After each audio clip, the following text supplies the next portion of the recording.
Mamangayda samudra mapalda naitom tarabi lukrabi amakak unagi kangpoksang masa amakak saraga lairami. Lukrabi sigidamak hanna yengbada kanasu leitre. Mahaksi lukrabi ni haiduna khullaykaidagi miyamna tathokpiraktuna samudra mapalsida ingkhol koiraga mahak matomta leijarami. Nungti numit khudingi ahingi matamda samudra khongbalda hauba yubi pambi amagi makhongda phamjai.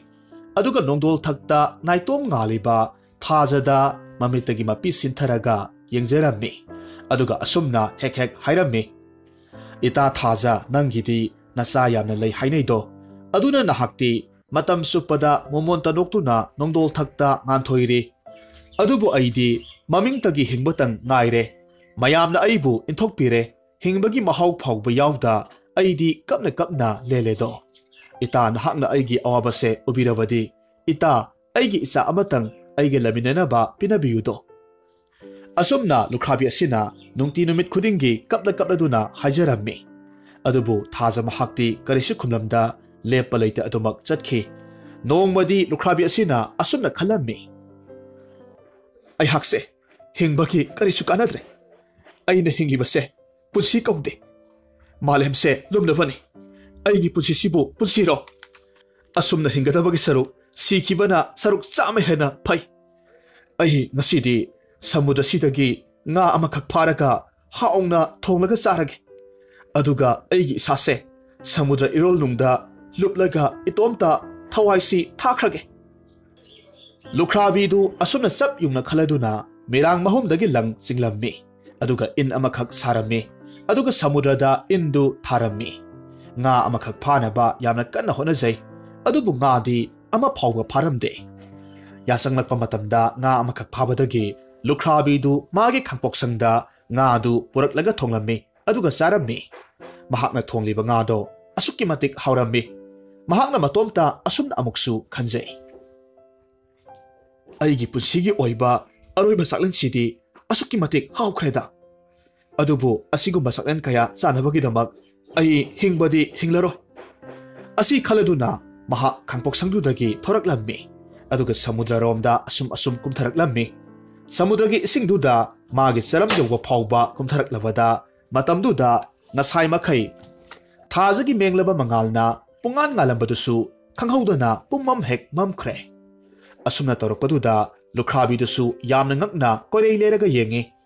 Ikoi koiduna lukrabi dugi mitmangda lupa masugi phizol setpa lupa masugi masam panba masek mangal kaya marum thaktorpa makai nupi amakhak thoraklammi. Nupi du uba matamda lukrabi dudi maya umsingani haiba kauba makai nupi duda munna yenglaga lei. Nupi duna lukrabi duda nungsina yenglaga asumna hairami. Ita nahakna numit khudingi kaujaba thaja haibado aini. Ngasidagidi itagi awabado kokhalage khanbadagi itagi nakta laklabani. Ita ngahan makai nangi nanakta laktabagi damak aibu waruganuko. Taibung mapuna iphamda pinabiba sinthase mitkup amata phawba nathokpa yadabadagi laktabani. Haujikti ita ising ipaktudagi kakhatpiraklo. Lukrabi thajana haibagi matung inna isingdagi kangphalda leplaga thajagi phajaraba sumatningai oiraba saktamduda yamna nungsina mapi sintharaga yenglaga lei. Thajana lukrabi dugi tarakliba mapidu taithokpirammi. Aduga mahaki lupa masugi masam amakak thatle. Aduga lukrabi duda pirammi. Asumna amuk hairami. Ita aina satkraba matungda aina piriba samse angang nupi masa amakak olakani. Angang se mahakna sahi taruk surakpa matam aduaida ita nahaka angang siga soidana sigani. Matam duda ita nahak aigi inakta lauko. Aikoi punna amuk leminasi. Haujikidi ita angang do ningthina yoklaga nungaina leminaroko. Adudi ai chatlage. Asumna hairamlaga thajadu mafamdudagi mangthokre. Thajana mangkhiba ngaihak leragadi nongdol thakta thajadu thoraklammi. Maikai pumba thaja mahakki mangalna pungan amuk ngankre. Thaja mahakki mangalna hek yeibaga lukrabigi makhutna pairiba thajagi lupa masugi samnadu angang nupi masa amakak onthorakle. Angang nupi masa dugi masam masudu lupa masugi masam pale. amadi khujin singsu lupa machugi khujin oi angang sina lukhrabi sibu yenglaga makhong makhut thinduna makhol thokna noklammi angang sigi matoksida lukhrabi dugi pukning wakhal pumnamak sumlammi awaba pumnamak angang si urubadagi ngamna kokre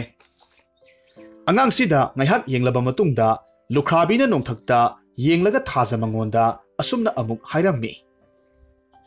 ita nahakna aigi awaba kokhan bibagi-damak nahakpu asuki matik hainingai leitana thagachari nahakki nachase ayhakna thalu haina kaurage ko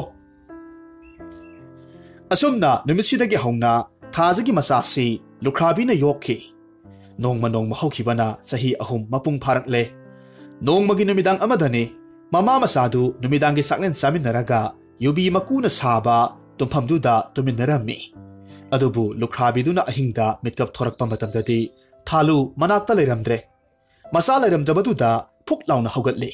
aduga thalubu kauduna thiba horakki khangpoksangi phina paliba thongdusu haiduklaga leiribadudagi khangle thalu mapalda thokre haibasi khangle aduna masanupidu kauduna chenthoraklammi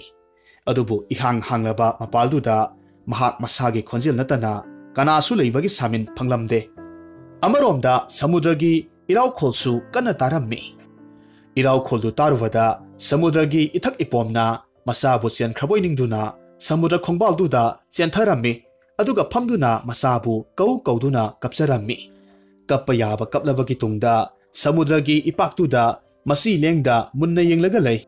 samudragi ipom karaktuna kangphalda hek haigalakpaduda isingna masado yeibadasu mafi marol pumnamak pungsot sotle asum mangduna yengiba maikaiduda khara laptakna masanupi thalu mami sami oina iroiraga lakpa urammi lukhrabi phamlambadagi phuk launa hogatli thalu bu kanna laijabi thaduna kaurammi thalu su ima haina khumlakhi thalu asum naksilakduna lukhrabi na mayak sengna uredo masanupi adusu samudra khongbal yoksilakpadagi kangphalda kakhalakle makhwangda kirakpa phi adusu isingdudagi kanna singkhatlammi masana kanna singkhatpaduda mama lukhrabisu yausinduna singkhatlammi matamdudadi masana singkhatliba phidugi manungda nga mayam amakhak yauramle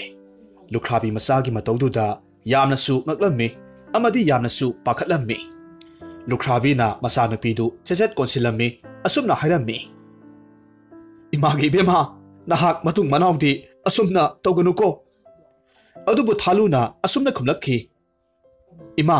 ising manungda iroibada arangba yamna phajaraba nung mayam amakhak lehowe aduga achauba nga mayam amasu lehowe aina imagi nung amakhak ising manungdagi purakpani asi hairaga mayadagi othorakhi nungdu uba matamda mamado pungak hek ngaklammi nungdu tasengna amuba mani amakhakni mamana nungdu paishili aduga makhoi khangpok sangduda changlaklammi asumna nga singdu mafam saba yenglaga thanamle aduga masabu pamlaga imungda amuk changlakle makhoigi tumpham kaduda thalubu phamhalle aduga kabrangi lang amakhak tana masada matung manaw samudrada kumdanaba hairammi adubu thaludi magi thokpa amada samudragi manungda lehoba phajaraba kayagi maramda hairammi amadi mamabusu samudra manungda chalusi haina phawba hairammi lukhrabidu mahakna tariba kabrangi langdu loirabada matat amakhak thadatli aduga mani amubadu chena kisilli aduga machagi mangak samda sijilli aduga lemhoriba langsingdugi masin amana machagi makhutta matat ama sirammi aduga lemhoriba lang matat aduna lukhrabidugi makhutta chena kisilli aduga lukhrabi na masabu chena kolaga tumkhre masigi matungdagidi thalu samudrada kumninglabasu kumba phangkhidre adubu mahaki mityangdi matam ayambada samudragi ipaktugi maikai tamna adumak thamlammi nongma hokibana thalusu hamham chawrakle laisabi khara pharakle mahak haujikti sahi 16 mapung phare mi pong tadaba mafam amada lairebasu mahak mama lukhrabi-na mamit mamai singnanaba nungti numit khudingi takpi tambibaduna samas amagi chanabi ningthina khanglammi numit khudingi mama masasi makhoigi khangpok sangdagi khara chatlaga mana masing thaba lukhrabi na semjaba इंखोल अमखक लेरम्मी हारिबा हिंखोलसिदा नुंगती नुमित खुदिंगी थबक सुबा चलम्मी assume थो हाइदुना तंबदगी नुमित सिमदी इंखोलदा थबक सुरिङै लुख्राबीदो मसा यामना सोक्थरक्की ngaihaktang pothage haiduna napi mathaktuda tumtha thokre aduna thalu matomta mana masing singdu makhong somlammi mahakna asumna leiringai sida miyai chalaba nupa amaga pakhang amaga lakpo urami thalu di mapunsigi mama lukhabi sinatana atai taibangmi kanamata uba leikhidre mahakna lakliba mi aniduda yenglammi aduga phamlambadagi phuk haugatlammi mahakna asumna haugalakpasida lakliba aniduna su थालुबु उथोख्रे मखोय थालुगी लाइरेंबी अमगुम फजरबा सक्तम अमदी लुपा मसुगी असांग समलांग दु उबदुदा यामना ngakne yenglammi amadi samudragi लाइरेंबी रा हाइना फाउबा खलम्मी मखोय अनीना थालुगी मनाक तमना संगसिल्ली मियाय चलबा नुपादुना थालुदा मुना यenglaga असुमना हाइरम्मी निंगथिरबी नहाकपु कनानो समुद्रगी लाइरेंबी हाइबदुरा मसीदा थालुना नोकफेट तौना खुमजरम्मी अइगी Ming थालु कौवे अइगी नाकता तुमलिबी असे अइगी इमाने अइना ज्ञान हेक तारकपदगी इमागा अखोइनिदमक मफमसिदा लैरम्बनी कनामतसु मफमसिदा लाक्ते अइ नखोइ अनिसी ताइबंगमीने हाइबदी खंगी अदुबु इमागा अखोइ अनिगुमनदी तौदे नखोइ अनिदी समसु यामना तेले अदुगा नसासु अइंगोदगी हेना चावे इमादगिसु हेले नखोइनि सिबु नुपा हाइबदुरा नत्रगना हिंसाबका हाइबदुरा मसिदा मियाय चलबा नुपादुना अमुक असुमना खुमलक्लम्मी थालो अइ हिंसाब नते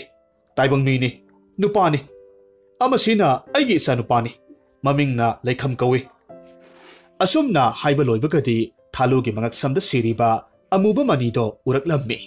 मधु उबा मतमदा नुपासिना मखाताना अमुक असुमना हाइरक्की थालो नहाकी ngaksamda siriba arang manungdudi kadaidagino masida thaluna mahakna piklingai matamda samudra manungda iruplaga nungsi khulakpa amadi mana thengnarakpa samudra irol nungda leihauba phajaraba saktam dugi maramda loinamak tamlammi nupasina amuk hairaki adudi nahak samudra irol nungda irupa haibanina adugumba nung amatang aigisu khunbiyu thaluna khummi hoi ai nungdo khunbudi khunbige aduda aigi mana samudra kumbase yade samudra da kumbangam danabagi aigi khudangda imana kabrangi langse pulibasini miyai salaban nupaduna amuk hairami adudi sumai toro nahaki imana mitkap thoktringai sida nangi khudangi langdo ai kakthak pirage aduga nungdo amuktang khulusi ai yamna pamle thalusu nupasina hariba wadu yare mamana pulliba kabrangi langdu nupadu da thadat halle aduga makhoi ahum samudra khongbal tamna lakminarammi mama lukhrabi dudi ingkholdu da nungaina tumlaga lehurammi samudra khongbal yorabada thaluna atekpa hi amakhak thengnarammi hi dubu karino haina hanglammi masida miyai salaba nupaduna makhoina tonglakpa hi ni nonglei nungsit tawrakpadagi mapa masana tonglakliba hi du tektuna maikei asomda samudragi ireina chansilakpani haina hairammi matungda thalusu samudra irol nungda lupthakre thaluna lupthakraba matungda leikham mapada yaningdabagi minyeng amaga loinena asumna hairammi ipa ibungo karino ipana toriba sibo yamna wana mama masada tarak leijabasida amukka hena awaba nangnaba silibasibo karigino mateng pangbibagi mahut arang arak kharada mihaubodagi mama masabu halage khalibro mapana amuk asumna khummi nupa masa aihaksu nahangna mi pairibado khangi nupi masa se asamba amadi oiroi aihakna arang arakta mihurubagi wanate nupi masa se magi tauba ngamba matik magundo yengngingbadagi taubani asomdasu lukhrabidu tumlambadagi mitkap thorakle mahakna mitkap thorakpa matamda masanupi leiramdaba amadi kabrangi langdu thadatlaga tarambaduda mahak yamna pakhatlammi masanupibu kauduna samudra khongbal tamna chelaklammi mahakna chelaklibadu mapa masa adunasu ure ꯂꯨꯈ꯭ꯔꯥꯕꯤ ꯅꯨꯄꯤꯗꯨ ꯃꯐꯝꯗꯨ ꯌꯧꯔꯛꯄꯗ ꯃꯄꯥ ꯃꯆꯥꯗꯨ ꯎꯕꯗ ꯌꯥꯝꯅ ꯉꯛꯂꯝꯃꯤ ꯑꯗꯨꯕꯨ ꯊꯣꯏꯅ ꯃꯄꯥ ꯃꯆꯥꯒꯤ ꯋꯥꯈꯜ ꯆꯪꯂꯨꯗ꯭ꯔꯦ ꯄꯥꯈꯠꯅ ꯃꯆꯥꯅꯨꯄꯤꯕꯨ ꯎꯕ꯭ꯔꯥ ꯍꯥꯏꯅ ꯍꯪꯂꯝꯃꯤ ꯃꯍꯥꯁꯣꯏ ꯑꯩꯒꯤ ꯏꯆꯥꯅꯨꯄꯤ ꯊꯥꯂꯨꯕꯨ ꯃꯐꯝꯁꯤꯗ ꯂꯥꯛꯂꯝꯕ꯭ꯔꯥ ꯑꯁꯨꯝꯅ ꯍꯥꯏꯔꯒ ꯁꯃꯨꯗ꯭ꯔ ꯏꯃꯥꯏꯗꯨꯗ ꯑꯣꯟꯁꯤꯜꯂꯝꯃꯤ ꯃꯆꯥꯕꯨ ꯀꯧꯔꯒ ꯀꯞꯆꯔꯝꯃꯤ ꯂꯨꯈ꯭ꯔꯥꯕꯤꯗꯨꯒꯤ ꯃꯇꯧꯗꯨꯗ ꯃꯄꯥ ꯃꯆꯥꯗꯨꯁꯨ ꯀꯔꯤꯁꯨ ꯍꯥꯏꯕ ꯉꯝꯗ ꯇꯨꯃꯤꯟꯅ ꯂꯦꯞꯂꯒ ꯂꯩ ꯇꯟꯖꯥꯗꯨꯗ ꯊꯥꯂꯨ ꯁꯃꯨꯗ꯭ꯔ ꯈꯣꯡꯕꯥꯜꯗꯒꯤ ꯈꯔ ꯅꯛꯂꯞꯅ ꯏꯁꯤꯡ ꯏꯃꯥꯏꯗꯒꯤ ꯐꯥꯎꯒꯠꯂꯛꯂꯦꯗꯣ ꯃꯍꯥꯛꯅ ꯐꯥꯎꯒꯠꯂꯛꯄꯗꯨ ꯃꯈꯣꯏ ꯑꯍꯨꯝꯅ ꯎꯔꯦ ꯃꯃꯥ ꯂꯨꯈ꯭ꯔꯥꯕꯤꯅ ꯍꯥꯏꯔꯝꯃꯤ ꯏꯃꯥꯒꯤ ꯏꯕꯦꯝꯃ ꯊꯥꯂꯨ ꯅꯍꯥꯛ ꯊꯨꯅ ꯀꯥꯈꯠꯂꯛꯑꯣ ꯅꯍꯥꯛꯄꯨ ꯏꯃꯥꯅ ꯁꯃꯨꯗ꯭ꯔꯗ ꯀꯨꯝꯒꯅꯨ ꯍꯥꯏꯕ ꯅꯠꯇ꯭ꯔꯣ ꯅꯍꯥꯛꯄꯨ ꯏꯃꯥꯒꯤ ꯑꯋꯥꯕꯁꯦ ꯀꯔꯤꯁꯨ ꯈꯪꯂꯔꯣꯏꯗ꯭ꯔꯣ ꯊꯥꯂꯨꯅ ꯑꯁꯨꯝꯅ ꯈꯨꯝꯂꯛꯂꯝꯃꯤ ꯏꯃꯥ ꯃꯥꯡꯗ ꯂꯩꯔꯤꯕ ꯅꯨꯄꯥꯁꯦ ꯃꯥꯅ ꯑꯩꯒꯤ ꯉꯛꯇ ꯁꯤꯔꯤꯕ ꯅꯨꯡꯁꯤꯒꯨꯝꯕ ꯄꯥꯝꯃꯤ ꯍꯥꯏꯕꯗꯒꯤ ꯈꯨꯟꯕꯤꯔꯨꯕꯅꯦ ꯑꯁꯨꯝꯅ ꯉꯥꯡꯗꯨꯅ ꯀꯥꯈꯠꯂꯛꯄꯅ ꯂꯩꯀꯪ ꯌꯧꯔꯦ ꯀꯪꯐꯥꯜ ꯌꯧꯔꯕꯗ ꯃꯍꯥꯛꯀꯤ ꯃꯈꯨꯠꯅ ꯄꯥꯏꯔꯛꯂꯤꯕ ꯃꯆꯨ ꯇꯔꯦꯠꯀꯤ ꯃꯅꯤ ꯇꯔꯦꯠꯇꯨ ꯃꯤꯌꯥꯏ ꯆꯜꯂꯕ ꯅꯨꯄꯥꯗꯨꯗ ꯄꯤꯔꯝꯃꯤ ꯃꯤꯌꯥꯏ ꯆꯜꯂꯕ ꯅꯨꯄꯥꯗꯨꯅ ꯊꯥꯂꯨꯒꯤ ꯃꯃꯥꯏꯗ ꯁꯥꯡꯅ ꯈꯣꯠꯈꯤꯕꯒꯤ ꯃꯃꯤ ꯂꯩꯔꯤꯕꯗꯨ ꯎꯔꯝꯃꯤ ꯃꯗꯨ ꯎꯕ ꯃꯇꯝꯗ ꯑꯁꯨꯝꯅ ꯍꯥꯏ ꯏꯕꯦꯝꯃ ꯅꯍꯥꯛꯀꯤ ꯅꯃꯥꯏꯗꯨꯗꯤ ꯀꯗꯥꯏꯋꯥꯏꯗ ꯈꯦꯠꯂꯨꯔꯦ ꯑꯩꯗꯤ ꯉꯁꯥꯏ ꯃꯈꯩꯗꯤ ꯃꯗꯨ ꯎꯈꯤꯗꯦ ꯊꯥꯂꯨꯅ ꯈꯨꯝꯃꯤ ꯏꯁꯤꯡ ꯃꯅꯨꯡꯗ ꯉꯥ ꯑꯆꯧꯕ ꯑꯃꯒꯤ ꯃꯃꯩꯅ ꯈꯦꯠꯂꯛꯄꯒꯤꯅꯤ ꯋꯥꯐꯝꯗꯨ ꯇꯥꯕꯗ ꯂꯩꯈꯝꯗꯨ ꯃꯄꯥꯗ ꯋꯥꯔꯧꯅ ꯌꯦꯡꯂꯝꯃꯤ ꯑꯗꯨꯒ ꯃꯐꯝꯗꯨꯗꯒꯤ ꯊꯣꯛꯈꯤꯗꯨꯅ ꯌꯨꯕꯤ ꯄꯥꯝꯕꯤ ꯑꯃꯒꯤ ꯃꯈꯣꯡꯗ ꯐꯝꯂꯒ ꯂꯩꯔꯝꯃꯤ ꯃꯁꯤꯒꯤ ꯃꯇꯨꯡꯗ ꯃꯈꯣꯏ ꯑꯍꯨꯝꯗꯨ ꯀꯔꯤ ꯀꯔꯤꯅꯣ ꯋꯥꯔꯤ ꯈꯔ ꯁꯥꯟꯅꯔꯕ ꯃꯇꯨꯡꯗ ꯈꯥꯡꯄꯣꯛꯁꯪ ꯃꯅꯨꯡꯗ ꯄꯨꯟꯅ ꯆꯪꯃꯤꯟꯅꯔꯛꯂꯦ ꯂꯨꯈ꯭ꯔꯥꯕꯤꯅ ꯂꯩꯔꯪ ꯍꯧꯒꯠꯇꯨꯅ ꯆꯥꯛ ꯊꯣꯡꯒꯠꯂꯦ ꯃꯤꯌꯥꯏ ꯆꯜꯂꯕ ꯅꯨꯄꯥꯗꯨꯁꯨ ꯉꯥꯏꯍꯥꯛ ꯄꯣꯊꯥꯔꯝꯃꯤ ꯆꯥꯛ ꯂꯣꯏꯔꯕꯗ ꯂꯨꯈ꯭ꯔꯥꯕꯤꯅ ꯂꯩꯈꯝꯕꯨ ꯀꯧꯁꯤꯜꯂꯝꯃꯤ ꯑꯗꯨꯒ ꯃꯈꯣꯏ ꯃꯔꯤꯗꯨ ꯄꯨꯟꯅ ꯆꯥꯛ ꯆꯥꯃꯤꯟꯅꯔꯦ ꯃꯄꯥ ꯃꯆꯥꯗꯨꯁꯨ ꯍꯥꯎꯕ ꯍꯥꯎꯇꯕ ꯊꯤꯗ ꯆꯥꯔꯝꯃꯤ ꯆꯥꯛ ꯇꯣꯛꯂꯛꯄꯗꯗꯤ ꯅꯨꯃꯤꯠꯁꯨ ꯃꯌꯨꯝ ꯆꯪꯈꯤꯕꯗꯒꯤ ꯅꯨꯃꯤꯗꯥꯡ ꯍꯥꯏꯕꯗꯣ ꯑꯣꯏꯔꯛꯂꯦ ꯂꯨꯈ꯭ꯔꯥꯕꯤꯅ ꯃꯄꯥ ꯃꯆꯥꯕꯨ ꯌꯨꯕꯤ ꯃꯀꯨꯅ ꯁꯦꯝꯕ ꯐꯤꯗꯥ ꯑꯃꯗ ꯐꯝꯍꯜꯂꯤ ꯑꯗꯨꯒ ꯃꯐꯝ ꯆꯥꯅ ꯇꯨꯝꯐꯝ ꯁꯦꯝꯂꯝꯃꯤ ꯃꯇꯝꯁꯤꯗ ꯂꯩꯈꯝꯅ ꯊꯥꯂꯨꯗ ꯂꯣꯟꯅ ꯌꯦꯡꯕ ꯃꯤꯠꯌꯦꯡꯗꯨ ꯃꯄꯥꯅ ꯈꯪꯈ꯭ꯔꯦ ꯃꯆꯥꯒꯤ ꯄꯨꯛꯅꯤꯡ ꯈꯪꯂꯕ ꯃꯄꯥꯅ ꯂꯨꯈ꯭ꯔꯥꯕꯤꯁꯤꯗ ꯑꯣꯟꯁꯤꯜꯂꯒ ꯑꯁꯨꯝꯅ ꯍꯥꯏꯔꯝꯃꯤ ꯏꯆꯜ ꯏꯕꯦꯝꯃ ꯏꯆꯜꯅ ꯏꯆꯥꯅꯨꯄꯤꯁꯤꯒ ꯇꯔꯛꯇ ꯃꯐꯝꯁꯤꯗ ꯂꯩꯕꯁꯦ ꯅꯕꯨꯡꯗꯤ ꯀꯌꯥ ꯄꯥꯝꯗꯦ ꯃꯁꯤꯗ ꯂꯨꯈ꯭ꯔꯥꯕꯤꯅ ꯈꯨꯝꯃꯤ ꯇꯥꯗꯥ ꯅꯆꯜꯁꯨ ꯑꯍꯥꯟꯕꯗꯗꯤ ꯌꯥꯝꯅ ꯄꯥꯝꯂꯝꯗꯦ ꯑꯗꯨꯕꯨ ꯍꯧꯖꯤꯛꯇꯤ ꯌꯥꯝꯅꯕꯨ ꯅꯨꯡꯉꯥꯏꯔꯦꯗ ꯏꯆꯜ ꯏꯕꯦꯝꯃ ꯑꯗꯨꯝꯅ ꯄꯨꯟꯁꯤꯁꯦ ꯂꯣꯃꯟꯈꯤꯕ ꯌꯥꯕ ꯅꯠꯇꯦ ꯅꯁꯥꯒꯤ ꯈꯟꯗ꯭ꯔꯕꯁꯨ ꯅꯆꯥꯅꯨꯄꯤꯁꯤꯒꯤ ꯈꯜꯂꯨ ꯅꯆꯥꯕꯨ ꯃꯔꯦꯛ ꯃꯍꯥꯎ ꯊꯣꯛꯅ ꯃꯤꯌꯥꯝ ꯃꯔꯛꯇ ꯍꯤꯡꯍꯟꯁꯤ ꯂꯨꯈ꯭ꯔꯥꯕꯤꯅ ꯈꯨꯝꯃꯤ ꯇꯥꯗꯥ ꯑꯩꯍꯥꯛꯁꯨ ꯄꯥꯝꯃꯤ ꯑꯗꯨꯕꯨ ꯀꯔꯤꯗꯤ ꯎꯄꯥꯏ ꯂꯩ ꯑꯩꯍꯥꯛꯄꯨ ꯂꯨꯈ꯭ꯔꯥꯕꯤꯅꯤ ꯍꯥꯏꯗꯨꯅ ꯃꯤꯌꯥꯝꯅ ꯏꯟꯊꯣꯛꯄꯤꯗꯨꯅ ꯃꯐꯝꯁꯤꯗ ꯂꯩꯔꯤꯕꯁꯤꯅꯤ ꯏꯕꯦꯝꯃ ꯄꯨꯛꯅꯤꯡ ꯍꯟꯊꯕ ꯌꯥꯗꯦ ꯅꯆꯥꯅꯨꯄꯤ ꯊꯥꯂꯨꯁꯦ ꯏꯃꯧ ꯑꯣꯏꯖꯔꯒꯦ ꯍꯌꯦꯡ ꯅꯣꯡ ꯍꯦꯛ ꯉꯥꯟꯕꯒ ꯍꯤꯁꯤ ꯁꯦꯝꯖꯤꯜꯂꯒ ꯑꯩꯈꯣꯏ ꯄꯨꯟꯅ ꯆꯠꯃꯤꯟꯅꯈ꯭ꯔꯁꯤ ꯃꯤꯌꯥꯏ ꯆꯜꯂꯕ ꯑꯍꯜꯁꯤꯒꯤ ꯋꯥꯁꯤ ꯇꯥꯕꯗ ꯑꯍꯥꯟꯕ ꯎꯅꯕꯃꯛꯇꯗ ꯑꯄꯥꯝ ꯅꯨꯡꯁꯤ ꯐꯥꯎꯅꯈ꯭ꯔꯕ ꯄꯥꯈꯪ ꯂꯩꯁꯥ ꯑꯅꯤꯗꯨꯗꯤ ꯃꯥꯏꯊꯣꯡꯗꯣ ꯉꯥꯡꯁꯤꯜꯂꯝꯃꯤ ꯏꯀꯥꯏꯅ ꯂꯩꯊꯣꯛꯈꯤ ꯑꯗꯨꯕꯨ ꯂꯨꯈ꯭ꯔꯥꯕꯤꯗꯨꯗꯤ ꯊꯥꯖꯒꯤ ꯋꯥꯐꯝ ꯃꯆꯥꯅ ꯆꯍꯤ 15 ꯃꯄꯨꯡ ꯐꯥꯕꯒ ꯃꯈꯣꯏ ꯑꯅꯤꯃꯛ ꯁꯤꯒꯅꯤ ꯍꯥꯏꯕ ꯋꯥꯗꯨ ꯅꯤꯡꯁꯤꯡꯂꯛꯂꯝꯃꯤ ꯃꯔꯝ ꯑꯗꯨꯅ ꯌꯥꯝꯅ ꯅꯨꯡꯉꯥꯏꯇꯅ ꯋꯥꯍꯩ ꯃꯆꯦꯠ ꯑꯃ ꯐꯥꯎꯕ ꯍꯥꯏꯗ ꯂꯨꯈ꯭ꯔꯥꯕꯤꯗꯨ ꯇꯨꯃꯤꯟꯅ ꯃꯃꯥꯏ ꯅꯣꯟꯊꯛꯈꯤ ꯂꯨꯈ꯭ꯔꯥꯕꯤꯗꯨꯅ ꯇꯨꯃꯤꯟꯅ ꯂꯩꯈꯤꯕꯗꯨꯗ ꯅꯨꯄꯥꯁꯤꯅ ꯑꯃꯨꯛ ꯍꯥꯏꯔꯝꯃꯤ ꯀꯩꯗꯧꯔꯕꯒꯦ ꯏꯆꯜ ꯏꯕꯦꯝꯃ ꯑꯩꯒꯤ ꯋꯥꯁꯤꯕꯨ ꯌꯥꯅꯤꯡꯗ꯭ꯔꯕꯔꯥ ꯂꯨꯈ꯭ꯔꯥꯕꯤꯗꯨ ꯃꯨꯟꯅ ꯈꯜꯂꯒ ꯑꯁꯦꯡꯕ ꯋꯥꯗꯨ ꯂꯣꯠꯁꯤꯜꯂꯝꯃꯤ ꯑꯗꯨꯒ ꯈꯨꯝꯂꯛꯂꯝꯃꯤ ꯇꯥꯗꯥ ꯌꯥꯅꯤꯡꯗꯕ ꯅꯆꯗꯦ ꯇꯥꯗꯅ ꯇꯥꯛꯄꯤꯔꯤꯕ ꯋꯥꯐꯝꯗꯣ ꯅꯆꯜꯒꯤꯗꯤ ꯂꯥꯏꯕꯛ ꯐꯕꯅꯤ ꯑꯗꯨꯗ ꯑꯩꯒꯤ ꯏꯆꯥꯁꯦ ꯃꯥꯒꯤ ꯒ꯭ꯔꯍ ꯗꯁꯥ ꯑꯃꯈꯛ ꯂꯩꯔꯤꯌꯦ ꯏꯆꯥꯁꯦ ꯍꯧꯖꯤꯛ ꯆꯍꯤ 19 ꯁꯨꯕꯇ ꯃꯉꯥꯏꯔꯤ ꯃꯍꯥꯛꯅ ꯆꯍꯤ 13 ꯁꯨꯗ꯭ꯔꯤ ꯐꯥꯎꯕꯗꯤ ꯁꯃꯥꯖꯀ ꯇꯣꯠꯅ ꯇꯤꯟꯅꯕ ꯂꯨꯍꯣꯡꯕ ꯌꯥꯗꯦ ꯆꯍꯤ 13 ꯁꯨꯗ꯭ꯔꯤꯕ ꯐꯥꯎꯕꯗꯤ ꯃꯐꯝꯁꯤꯗ ꯂꯩꯖꯁꯅꯨꯗ ꯏꯍꯦ ꯑꯣꯟꯊꯣꯛꯄꯅꯤꯗ ꯑꯗꯨꯗꯤ ꯐꯔꯦ ꯏꯄꯥ ꯏꯆꯥ ꯅꯃꯥ ꯃꯆꯥꯕꯨ ꯂꯧꯕ ꯆꯍꯤ 3 ꯂꯩꯔꯒ ꯑꯃꯨꯛ ꯂꯥꯛꯀꯦ ꯅꯨꯄꯥ ꯑꯁꯤꯒꯤ ꯋꯥꯁꯤ ꯈꯨꯝꯕꯒꯤ ꯃꯍꯨꯠ ꯂꯨꯈ꯭ꯔꯥꯕꯤꯅ ꯑꯃꯨꯛ ꯑꯁꯨꯝꯅ ꯍꯥꯏꯔꯝꯃꯤ ꯇꯥꯗꯥ ꯃꯇꯝꯁꯦ ꯊꯦꯡꯖꯤꯟꯈ꯭ꯔꯅꯤ ꯄꯣꯊꯥꯕꯤꯔꯣ ꯍꯌꯦꯡꯉꯟꯅ ꯌꯨꯝ ꯃꯥꯏꯀꯩ ꯄꯥꯡꯕꯤꯔꯣ ꯂꯨꯈ꯭ꯔꯥꯕꯤꯒꯤ ꯃꯔꯧ ꯂꯩꯕ ꯋꯥꯍꯩꯗꯨꯗ ꯅꯨꯄꯥꯗꯨ ꯑꯃꯨꯛ ꯃꯈꯥ ꯇꯥꯔꯨꯗ꯭ꯔꯦ ꯅꯣꯡ ꯉꯥꯜꯂꯕꯗ ꯃꯄꯥ ꯃꯆꯥꯅ ꯍꯤꯗꯨ ꯅꯤꯡꯊꯤꯅ ꯁꯦꯝꯖꯤꯜꯂꯦ ꯑꯗꯨꯒ ꯂꯨꯈ꯭ꯔꯥꯕꯤ ꯃꯃꯥ ꯃꯆꯥꯗ ꯀꯥꯏꯅꯔꯁꯤ ꯍꯥꯏꯔꯝꯃꯤ ꯃꯄꯥ ꯃꯆꯥꯗꯨꯗ ꯂꯨꯈ꯭ꯔꯥꯕꯤꯅ ꯂꯝꯕꯤꯗ ꯆꯥꯈꯤꯅꯕꯒꯤꯗꯃꯛ ꯆꯌꯣꯝ ꯌꯣꯝꯂꯒ ꯍꯥꯞꯄꯤꯔꯝꯃꯤ ꯆꯠꯂꯝꯗꯥꯏꯒꯤ ꯃꯤꯀꯨꯞꯇ ꯄꯥꯈꯪ ꯂꯩꯁꯥ ꯑꯅꯤꯃꯛ ꯃꯄꯤ ꯆꯦꯟꯅꯔꯝꯃꯤ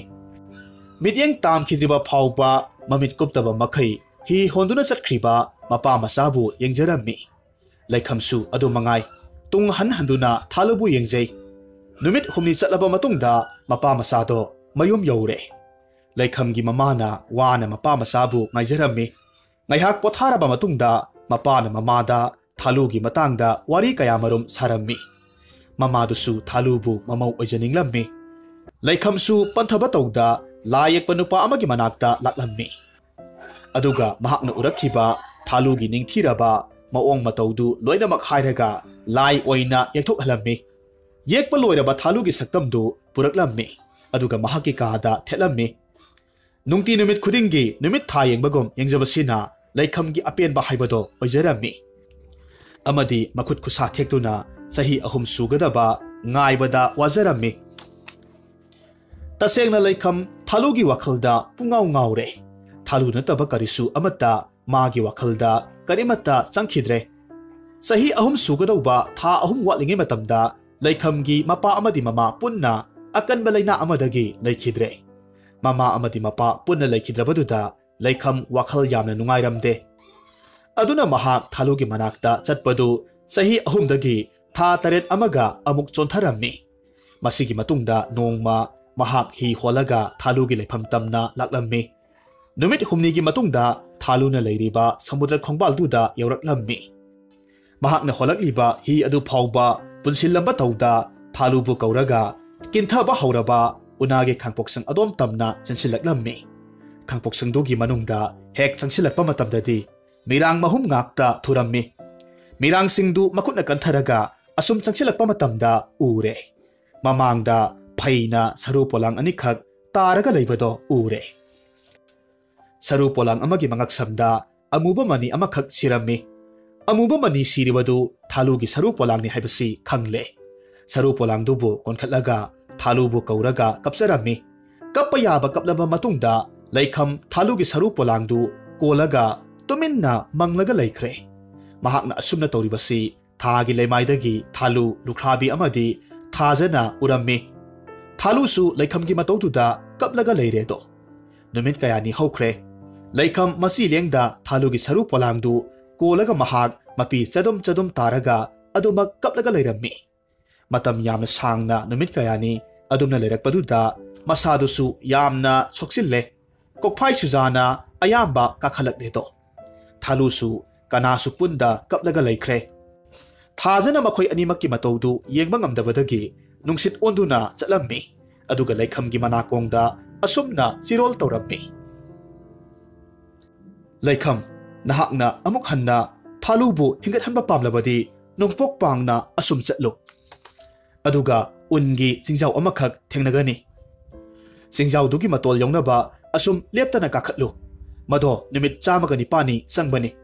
ꯆꯤꯡꯖꯥꯎꯗꯨꯒꯤ ꯃꯇꯣꯟꯗ ꯑꯉꯧꯕ ꯊꯝꯕꯥꯜ ꯑꯃꯈꯛ ꯁꯥꯠꯄꯅꯤ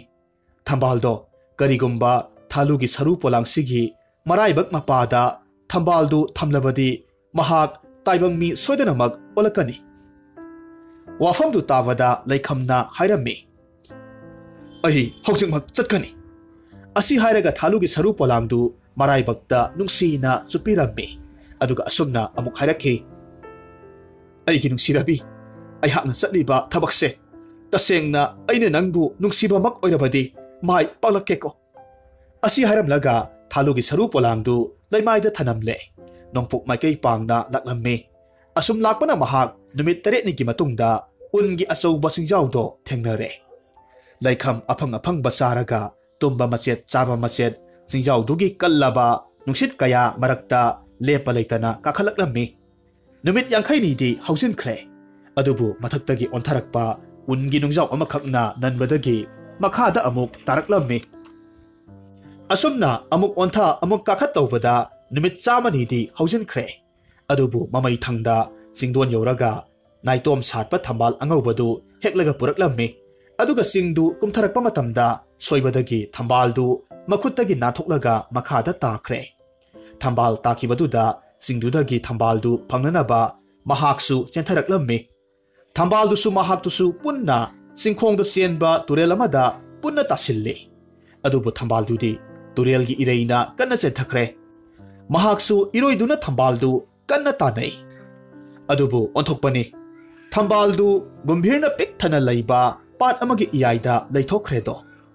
mataududa leikham tureldudagi kakhatlaga patugi akoibaduda koina chatlammi pat adudagi khara laptakna irang langba khara leibadu urammi sangsillaga yengluba matamda mingsel machet kaya marum oirammi mingsel machet singdu masa pumba loinamak chetna punsilammi aduga patuda iroirammi mahak pusarage haina sanglakpa gumbir singdusu mingsel machetna yatpadagi sokpadagi henjinba ngamlamde asumna gumbir sing adudagi leikham masana thokchaduna thambal angaubadu puraga khangpoksang tamna laklammi aduga thalugi maraibakta thambal angaubadu thammi thambal angaubadu sarududa asum chupsin khiduna thaludu taibang miyoibagi sadong unsa amok nauna palaklammi aduga amok mahak hingalaklammi thalu mamit pangthorakpa matamda leikham leirambaduda yamna haraujrammi mahakna mama thajabu yamna thagatlammi aduga leikhamsu thalu hingalakpaduda yamna haraurammi haujikti thalu amadi leikhamgi mayomda chalasi hainaduna thominnarakle samudra khongbal yorakpa matamdadi leikhamgi hi do leiramdre adubu lupagi hi amakhak makhoi tamna changsilaklammi hi du uba matamda thaludi mama thajana thabiraklibani haibasi khangle asumna thalu amadi leikham lupagi hi du tungduna leikamgi yum tamna chatlibadu nongdol thakta thaja amadi lukhrabi mamana momon noktuna yengjerammi